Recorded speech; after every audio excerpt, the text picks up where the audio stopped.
sentenced Frank James to life in prison. He pleaded guilty to terrorism charges. CBS 2's Alice Gaynor was in the courtroom in downtown Brooklyn. Alice.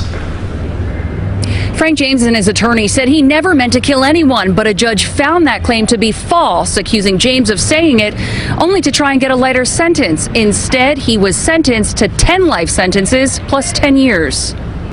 64-year-old Frank James apologized to the victims for what he called his cowardly acts of senseless violence. They in no way deserve to have what happened to them, explaining that this was his way of shining a light on some of the city-provided services he's received over the years that he felt were inadequate. His attorney had asked for a sentence of 18 years, noting James' age, physical health issues, and his mental illness, detailing his diagnosis of paranoid schizophrenia, arguing for years James reached out for help, but society had failed him. The judge wasn't having it, telling James that what he did cannot be excused or explained away with mental illness. During the morning rush on April 12, 2022, James disguised himself as a construction worker and got on the subway. When the train pulled into the station in Sunset Park, Brooklyn, he set off smoke bombs and fired off a gun. Prosecutors told the court James created a scenario of shooting fish in a barrel, but the barrel was a New York City subway car and the fish were human beings.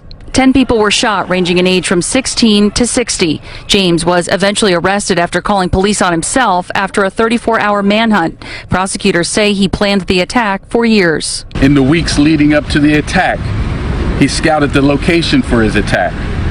He completed multiple practice runs.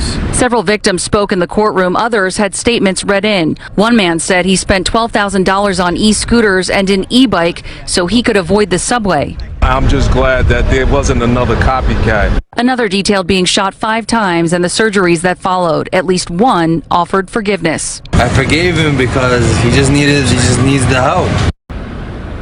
The judge also noted James's lengthy arrest record spanning decades and pointed out video rants James posted online. The judge called this a methodical and calculated attack that forever altered the lives of so many.